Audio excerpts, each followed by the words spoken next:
15वीं सदी की यह कहानी है। किसी एक गांव में बहुत ज्ञानी पंडित रहा करता था। पंडित आजू बाजू के सारे ही गांव में बहुत प्रख्यात था और इसी वजह से धनवान भी। पंडित का परिवार ज़्यादा बड़ा नहीं था। पंडित अपनी पत्नी के साथ अपने बहुत बड़े घर में अकेला रहता था, क्योंकि पंडित को कोई बेटा नहीं था और एक बेटी थी जिसका विवाह पास के गांव वाले एक श्रीमंत लड़के से हो चुका था। पंडित ने शादी से पहले अपने होने वाले दामाद की अच्छे से जांच पड़ताल की थी और अपनी बेटी का भविष्य भी ठीक से पढ़ा था। तब जाकर उसने बेटी की शादी की थी। लेकिन चंद सालों में ही पंडित का दामाद बुरी आदतों के चंगुल में फंस गया। जुआ और शराब की बुरी लत ने उन्हें सड़क पर लाकर रख दिया था। अपनी बेटी की ऐसी दुर्दशा देखकर पंडित की पत्नी काफ़ी दुखी होती थी और अक्सर पंडित को कहा करती थी, तुम जाकर उनकी मदद कराओ। पंडित हमेशा अपनी बीवी को यह कहकर उनकी मदद करने के लिए मना कर देता था कि अभी कुछ समय तक उनका बुरा वक्त चलना है। हम चाहे कितनी ही कोशिश कर ले, जो उनके नसीब में नहीं है वह उन्हें नहीं मिल पाएगा। पंडित की ऐसी बातों से उसकी पत्नी काफ़ी दुखी हो जाया करती थी और मन ही मन में सोचती थी कि कैसा स्वार्थी पिता है, अपनी बेटी को इतने कष्टों में देखकर भी उसकी मदद करने के लिए मना करता है। आखिर भगवान ने जो इतना सारा धन धान्य दिया है उसका क्या करेंगे। हमें कोई और औलाद भी तो नहीं है, ले देकर एक ही बेटी है और उसके लिए कुछ भी नहीं करेंगे तो किसके लिए करेंगे। पंडित ऐसा नहीं सोचता था। ऐसा नहीं है कि पंडित अपनी पुत्री से प्रेम नहीं करता था, लेकिन उसने अपनी पुत्री की कुंडली इतने अच्छे से पढ़ी थी और वह यह पहले से ही जानता था कि वह चाहे किसी भी लड़के से शादी करती, लेकिन उसके जीवन में यह समय आने वाला ही था और बिना इसे भुगते उसे छुटकारा नहीं मिलने वाला था।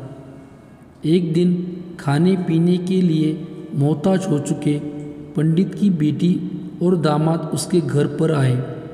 पंडित ने और उसकी बीवी ने दोनों का खूब आदर सत्कार किया और खूब अच्छा खाना खिलाया। बेटी और दामाद की पंडित से सहायता मांगने की हिम्मत ना हुई, इसीलिए वह बिना बोले ही वापस अपने घर लौटने लगे। लेकिन माँ तो माँ होती है। पंडिताइन से रहा नहीं गया और बिना पंडित की इजाज़त के उसने चोरी छुपे बूंदी के लड्डू बनाकर उसमें सोने के सिक्के रख दिए और बेटी और दामाद को दे दिए, ताकि बेटी और दामाद की कुछ आर्थिक सहायता हो सके। पंडिताइन यह भी जान गई थी कि बेटी और दामाद शर्म के मारे उनसे मदद नहीं मांग रहे थे, इसीलिए उसने बेटी और दामाद को भी लड्डुओं में छुपे सिक्कों के बारे में कुछ नहीं बताया। जाहिर सी बात है कि जब वो लोग घर पर जाकर लड्डू खाएंगे तो उन्हें उसमें सोने के सिक्के मिल जाएंगे। इस तरह बिना उनके मांगे ही उन तक मदद पहुंच जाएगी। सोचकर पंडिताइन मन ही मन अपनी बेटी की मदद करने के लिए खुश होने लगी। पंडित ने दामाद और बेटी उन दोनों का आशीर्वाद लेकर अपने घर के तरफ रवाना हो गए। उन दिनों गाड़ियाँ तो होती नहीं थी, घोड़ा गाड़ी या बैलगाड़ियाँ चलती थी। पैसे ना होते तो और चीज़ों की लेन देन से भी व्यवहार होता था। बेटी और दामाद का गांव पंडित के घर से कोसों दूर था, फिर भी पैसों की कमी के चलते वह चलकर अपनी गांव की तरफ निकल पड़े।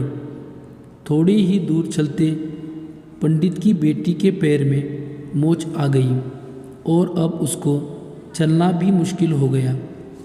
पंडित के दामाद ने जब देखा कि उसकी पत्नी अब बिल्कुल चलने में सक्षम नहीं है तो उसने एक टांगा अपने घर तक किराए पर ले लिया। दोनों पति पत्नी टांगे में बैठकर घर तक पहुंच गए, लेकिन टांगे वाले को देने के लिए उनके पास पैसे थे नहीं। इसीलिए पंडित ताइन ने जो बूंदी के लड्डू उन्हें दिए थे वही किराए के तौर पर उस टांगे वाले को दे दिए। टांगे वाला बूंदी के लड्डू लेकर वहाँ से चला गया। टांगे वाला अपने घर की तरफ जा रहा था, तब उसे एक हलवाई की दुकान दिखी। उसने सोचा कि थोड़े से बूंदी के लड्डुओं से मेरे घर के लोगों का पेट थोड़े भरने वाला है। इससे अच्छा है मैं इन बूंदी के लड्डुओं को बेचकर उनसे कुछ चावल खरीद लेता हूँ। टांगे वाले ने बूंदी के लड्डू हलवाई को बेच दिए। जिस गांव में वह हलवाई रहता था उसी गांव में एक आदमी ने अपने घर पर पूजा रखी थी और उसी पंडित को उस पूजा के लिए बुलवाया था।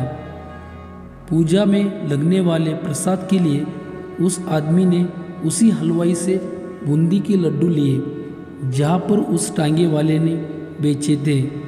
हलवाई ने भी उस आदमी को टांगे वाले से खरीदे हुए लड्डू ही पहले दिए ताकि वह खराब ना हो जाए, क्योंकि वह नहीं जानता था यह लड्डू कब बने हैं।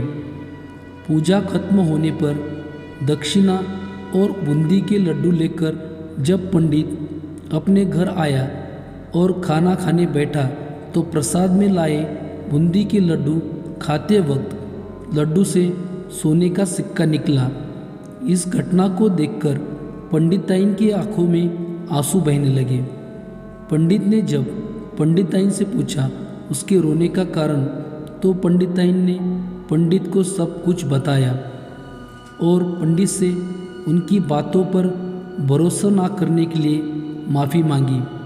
पंडित ने पंडिताइन के आंसू पोंछे और कहा, तुम्हारी तरह मैं भी हमारी बेटी को बहुत प्रेम करता हूँ, लेकिन अगर हम उनकी अब मदद करते रहे तो दामाद हमेशा ऐसे ही मदद की अपेक्षा रखेंगे और अपनी बुरी आदतों को कभी नहीं छोड़ेंगे।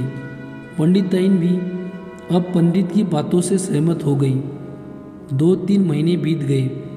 पंडित के दामाद और बेटी फिर से एक बार उनके घर आए और इस बार उनकी परिस्थिति पहले से बेहतर थी, क्योंकि पिछली बार खाली हाथ जाने के बाद दामाद ने नया काम शुरू किया था और अपनी सारी बुरी आदतें भी छोड़ दी थी।